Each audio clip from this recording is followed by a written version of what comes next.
you were going to get me that time. All right, so I would ordinarily start out by sharing, but you guys are ultimately going to be sharing, so I won't even start. Where is it? There it is. But let's start with our review. So this one will be for V. From a performance perspective, why is it important to take fast backups? I mean, from a space perspective, I'm sorry. I was reading one of the other ones.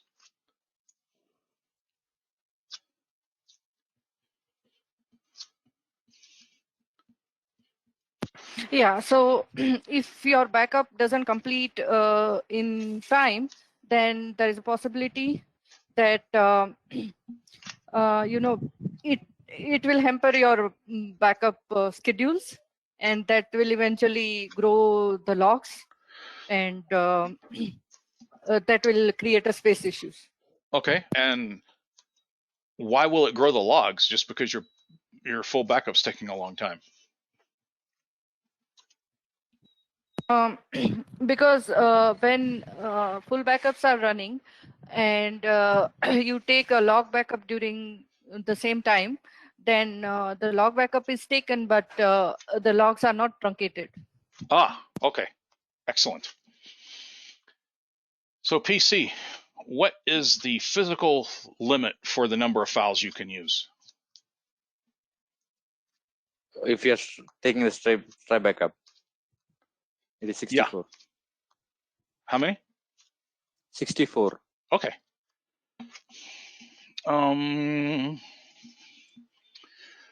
V, other than space, what's the real reason you want to tune backups?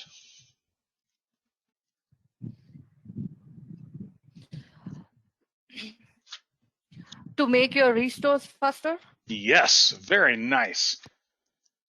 Because you can't tune your restores if you don't tune your backups. Right. Now, let's see.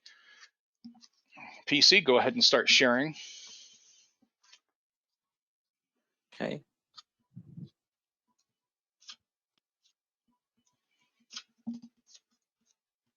Cool. Now, prove to me that full backups create a new diff base. Yeah. So I think I already have it. Right. Differential bitmaps are cleared. There you go. Beautiful. Now prove to me that copy only doesn't. It doesn't have it.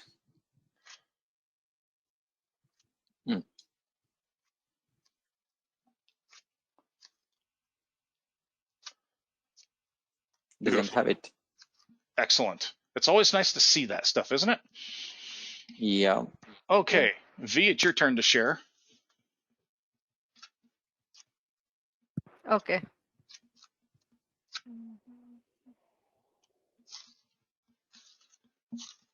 Yeah. Show me how you would monitor disk performance.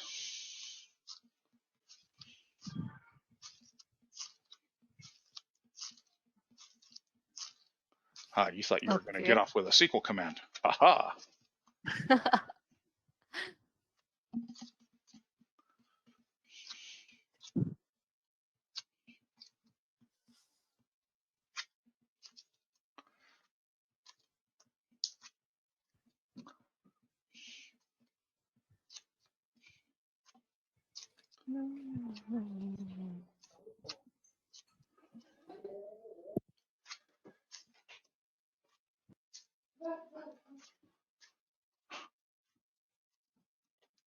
Oh, no. Remember, they're alphabetical. What class are you looking for? Stop moving. What class are you looking for? Logical. Right, and they're alphabetical. Yeah.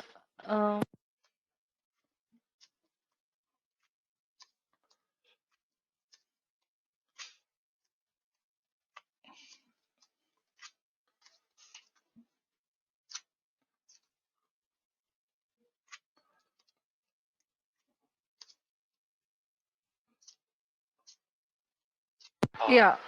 So I'll be checking every disk second per read and write. Okay, beautiful. Perfect. So you can go ahead and close that down. And now it's my turn.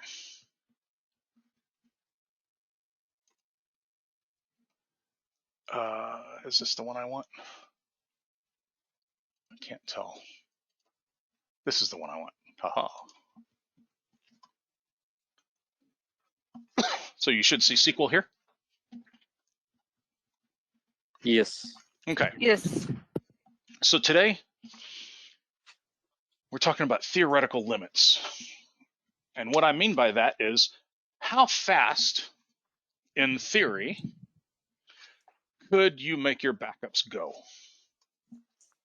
Because, you know, being able to max it out is one thing, but how do you know what maxed out means? So there is an operating system construct called a null output device. Has anybody ever heard of this? Excellent. So when you back up to a null output device, and again, this is something at the OS level, not at the SQL level. So SQL's just, we're just taking advantage of it. So when you back up to a null output device, and a few years ago, a user showed me that it could have 2 L's or 1 L. So I always only did it with 1 L, but evidently 2 works as well. So what happens is everything goes the way it's supposed to. And so it backs up the database, it reads the database, and then when it goes to write to disk, that write just gets thrown away. It just does nothing with it. So you're not actually writing anything to the disk. Okay. Okay? And again, it's called a null output device. And it is a Windows construct. It's been around for years and years and years and years and years. So if I back up to a null backup device, what does that tell me? How does that give me some kind of theoretical limit? How does it tell me how fast I can take a backup, in theory, if I'm not even writing the damn file? Yeah. Any guesses?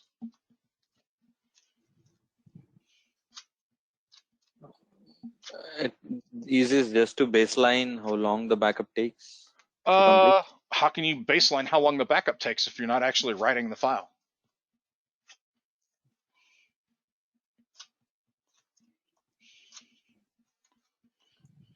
Okay. No idea. The answer is not obvious, but it is when I tell you the answer. And I don't mean that like to be snarky or anything. It's just one of those things you'll be like, oh yeah, okay, sure, right?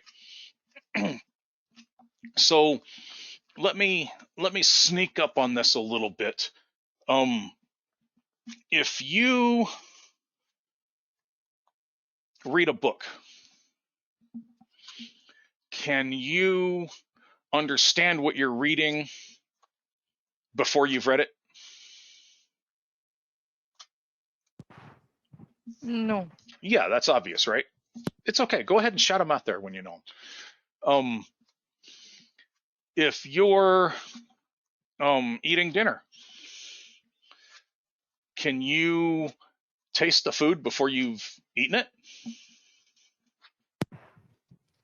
Probably not. No.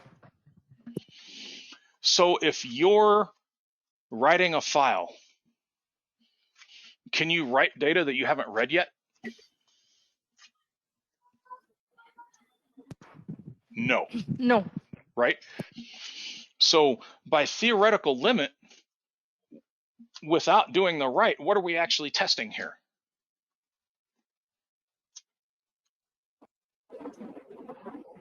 How much read? Oh, you went completely out. You're going to have to say that again.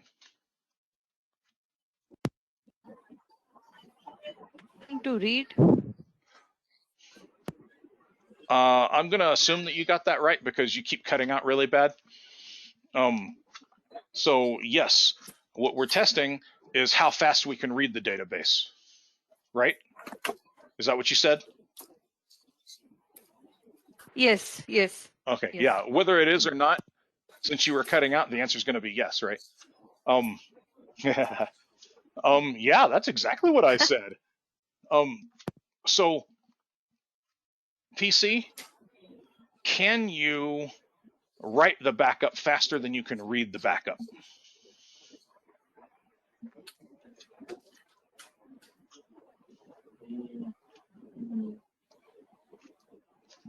Maybe no.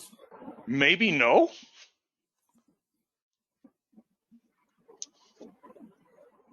It's either yes or no, dude. Okay, let's put it this way. If you're trying to write a file if you're trying to write data to a file, how would you write it faster than the process could read it?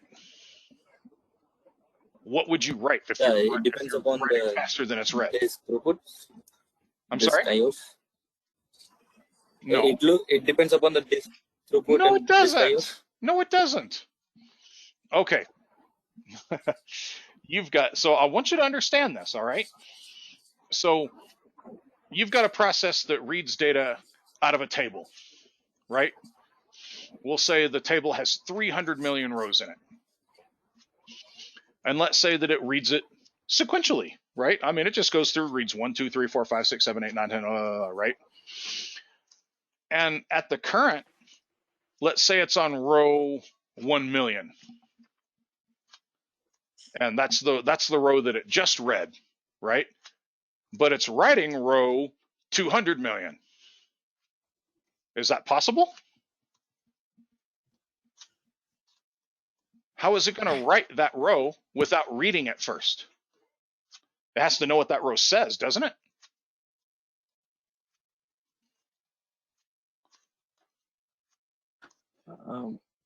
Yeah. Is it because it's No. SQL can do read ahead? No, because it's still reading, isn't it? So you can't write what you haven't read. Can we assume that as a given? Yes. Right? Yes. Yeah. V, do you agree with that? Yes. Okay, you can't write what you haven't read, right? So therefore, by getting a baseline for our theoretical read limit, taking writes out of it, then that's the fastest we will ever be able to back up a database. Yeah. Now, because that's the fastest we can read it, right? Is there anybody that doesn't understand that?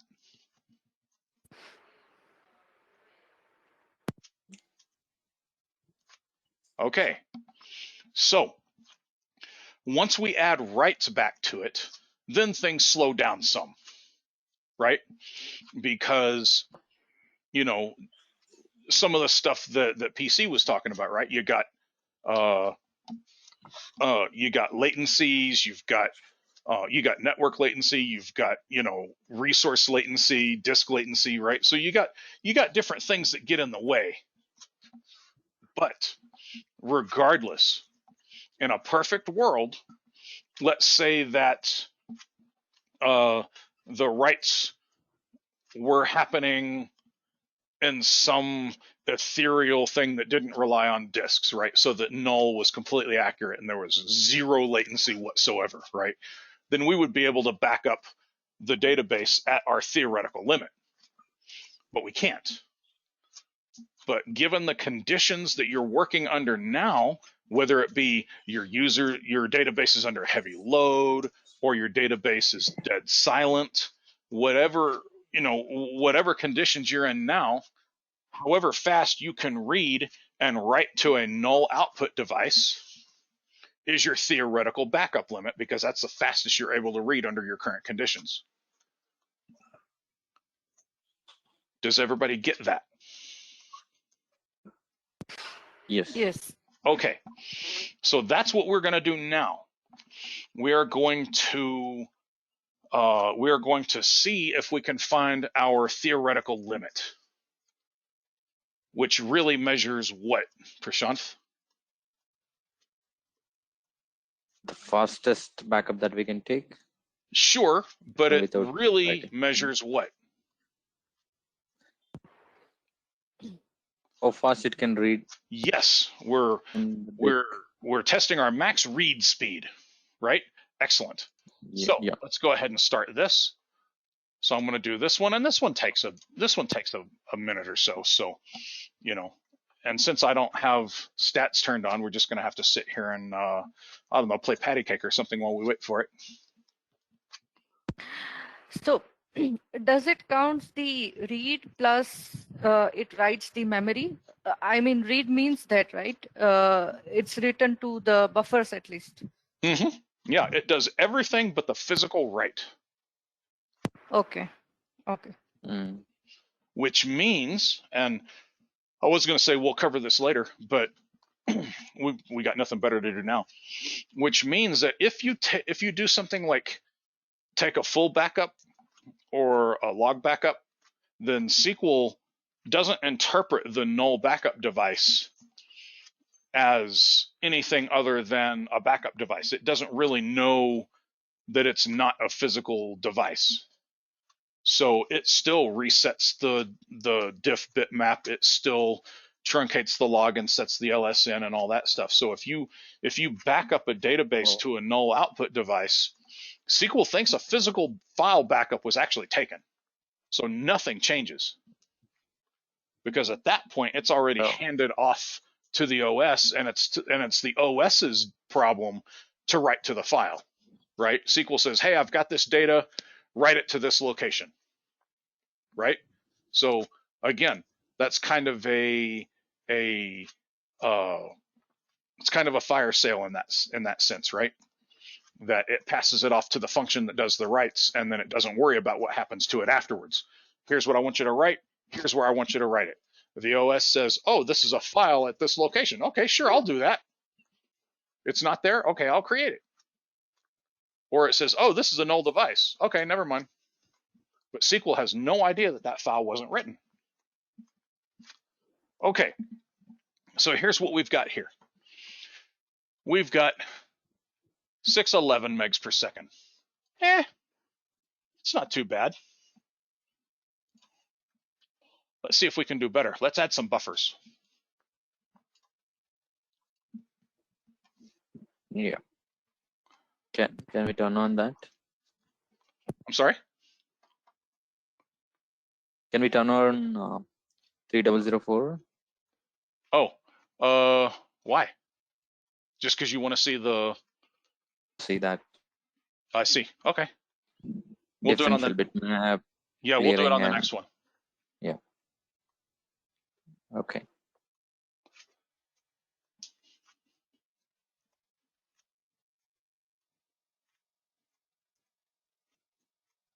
There we go. Ooh, much faster. 1850. Ooh, doggy. Okay. Stop it. There we go. And I'll do that. So you want the trace flags turned on, trace off, trace on. Now, which one of these will send it to the console? 604. Okay. 604. Okay, excellent. So I probably need to change that then, right? So I'm doing trace on. Yep. Alrighty. And now let's go back down here. Where are we? Now let's add some files. And again, you see, this is an OS thing, right? So you can't write to the same file at the same time with different processes, right? Because we've already seen that the files have to have different names. But that's coming from the OS level, right? The OS is the one that pushes that error back up to SQL and says, "Hey, dude, we can't write this because another process already has a lock on this file," right? We saw that yesterday. But with their null devices, the OS has nothing to complain about because there's nothing to take a lock on, right? So I can back up to multiple null devices with no problem.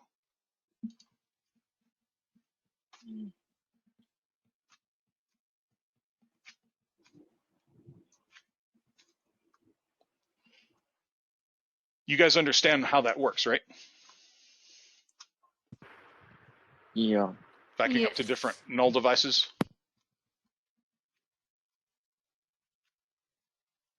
So does this mean it will read the data in 4 or 5 different threads?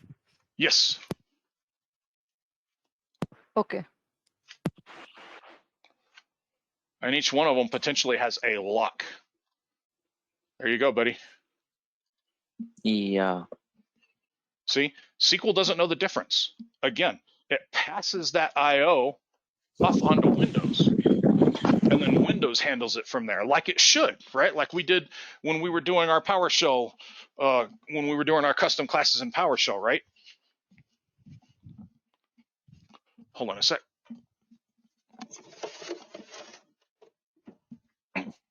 So like when we were doing our custom classes, we passed things off to methods, and whatever it was that called the method has no idea what goes on in there, right? It gets a result back, and that result is either success or error or data or something in some way or another, right?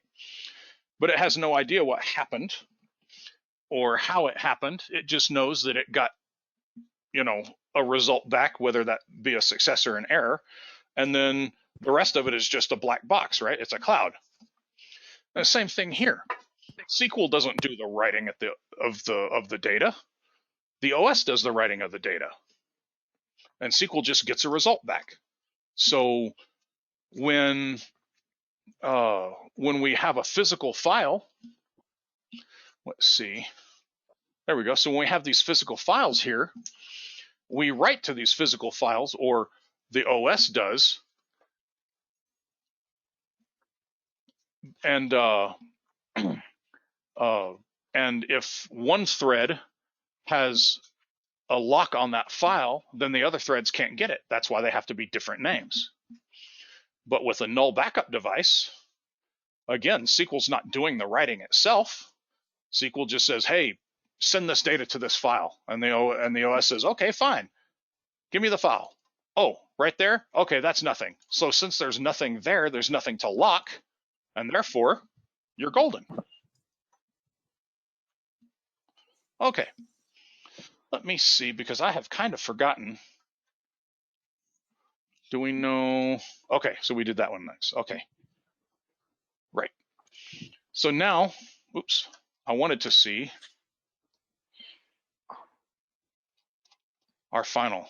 Okay, so 1847. Not too bad. We've done quite a bit of good with this one. And this is the one we just did, isn't it? Yeah. We Okay. didn't run with buffer count 500 with one file. Oh, we didn't? Yeah, we didn't. We did it with 50. I could have sworn we It was did. faster. Okay. Well, let's go ahead and run it just because.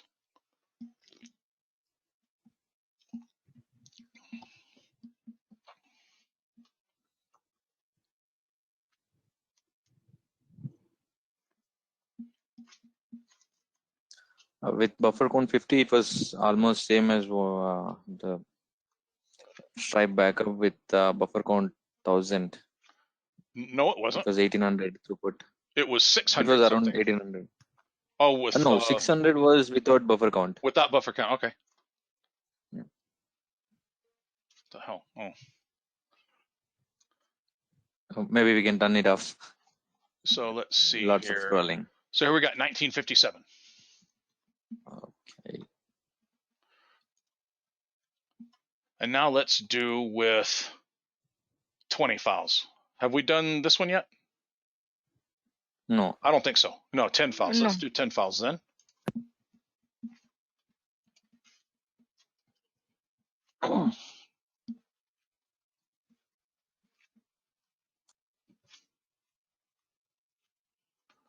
Do, do, do, do, do, do, do, do, do.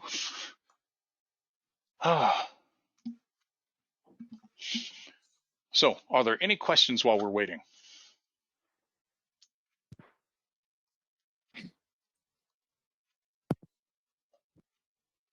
No, from me.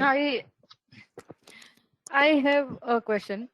Suppose when we are doing backup or restore, uh, at that time, if we increase the number of log files, say LDF files, would that improve the performance?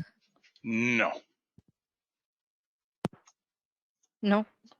No. Okay. Okay. So let's see, where are we here? We're at 1809. So we're getting to the limit, aren't we? I would imagine. Yeah. So let's see here.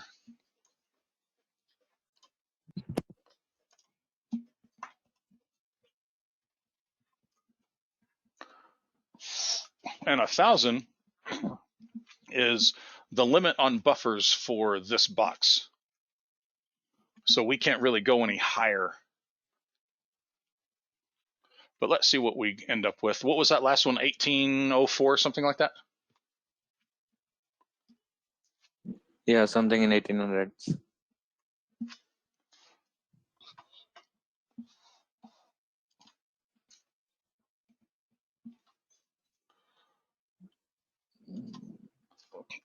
Similar.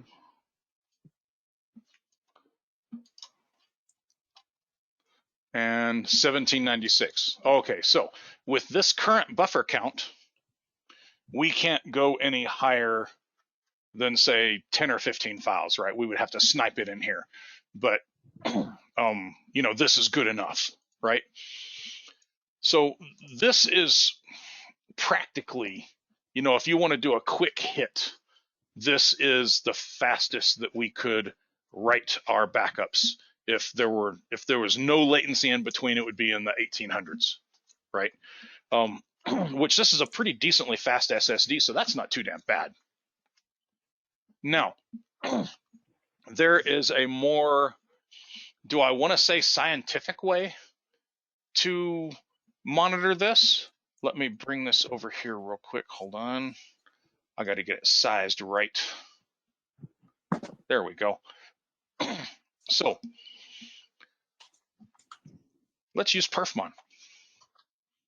Now, we're not really going to be able to see much of a result here because, like I said, we max out the buffers on here before we'll ever max out the disk, right? But I do want to show you that there are two counters available that you really want to take a look at. The first one is disk read bytes per second. And that tells me, right, how many bytes per second I'm reading, right? So that's how fast I'm reading. Does everybody agree with that? If you read the counter itself, a lot of times it'll tell you what it means, right? Disk read bytes per second. Excellent. So how many bytes per second am I able to read, or am I reading right now, right? And the next one is going to be disk seconds per read. See, that's why I had you do that earlier, huh? So disk seconds per read. So how long is it taking me to perform each one of these reads? So how many reads am I performing, and how fast am I able to read those? Now there's a correlation between these two.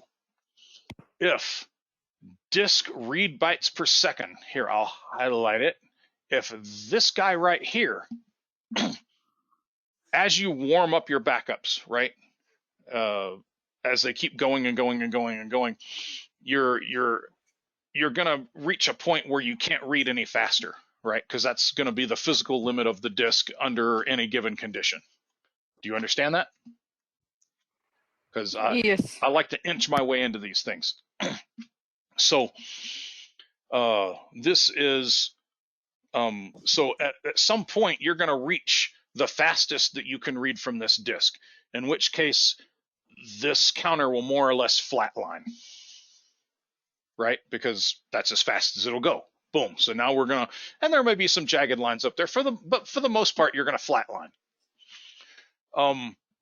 Now disk seconds per read, as you add buffers and you add files, you're taxing the disk even more, right? Because you're reading more data at a time. So it would make sense that if you've maxed out the number of bytes that you can read at a time, but you're still asking it to read more and more and more, right, by adding more buffers and adding more files, that the seconds per read is going to rise. Does that make sense? Because now you're queuing up reads, right? So I'm saying I'm reading the disk as fast as I can, but you're still asking me to read more and more and more and more and more at a time, which means that they're going to fall into a queue, and it's going to take me longer to perform those requests because now they've got to wait. Does that make sense? Yeah. Okay, so when your disk read bytes per second levels off, and like I said, more or less, and your disk seconds per read keeps rising, you've reached your theoretical limit. Or you could even say, even if it doesn't keep rising, but if like at whatever level you have it in, so if you've got it like if you're using this 10 file configuration, if your average disk seconds per read levels off at an unacceptable level, right, then you've passed your theoretical limit, because there's no point in writing. I mean, how do I put this? If you're reading so fast that you're causing queues, you're causing disk queues, then you're reading too fast. Because if it's having to queue them up, then the disk can't keep up. So you're already reading faster than the disk can write, or reading faster than the disk can. Does that make sense? Did I say that right? Yes. So, PC, you don't sound convinced. So Yeah, okay, I did. okay. So yeah, if I'm saying, I can handle 10. Let's go back to our restaurant, right? I can say I can handle 10 orders an hour, which is pretty damn slow, really. We'll say 10 orders a minute. How's that? I was like, 10 orders an hour? Good God, what's wrong with you? So I can handle 10 orders per minute. And you say, okay, well, I'm going to give you 15 orders per minute. Okay, but that doesn't really, you're not really getting orders faster, because now they're being queued, right? I've got orders stacked up over there that I can't get to. Regardless of how many you send at me, I can still only do 10 per minute, period. So if I want my performance here for my disk seconds per read, if I want that to stay at 0.001 or 0.002, as soon as it drops to like 0.003 or 0.03 or something like that, right, the performance is unacceptable, which means that since it's taking longer than the optimum, that I've already passed my theoretical limit, because now I'm just queuing. Okay, so I'm going to run one of these and you're going to see it, but you won't really see the seconds per read counter get out of whack, because like I said, we can't really do that here. So I'm going to move this off for just a second, and let's go ahead and do this one. Why not? I'll start that, and then I'll bring this back because I'm monitoring the other box. And so you can see the disk read bytes per second is all the way up here. Now, since this only goes, to 100, you're better off looking down here at the counters.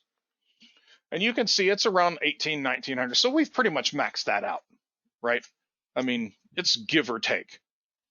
Now, when we look at these guys, you see it staying at 0.001. So we've got really steady performance, and we're just not able to pull up enough buffers to to be able to max out the disk. But that's pretty much how that works. But like I said, most of the time, you're going to get your theoretical read limit, and then you're going to spend the rest of your tuning time seeing how close you can get to that theoretical read limit, right? Seeing how close you can get to it with an actual physical backup.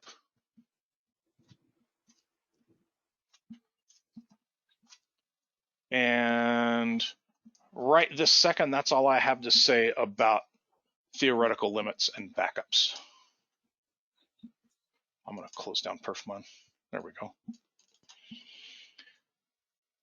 All right, so if y'all are good, I'm going to go ahead and turn off the recording, unless y'all have something that y'all want to memorialize for all eternity. Cool.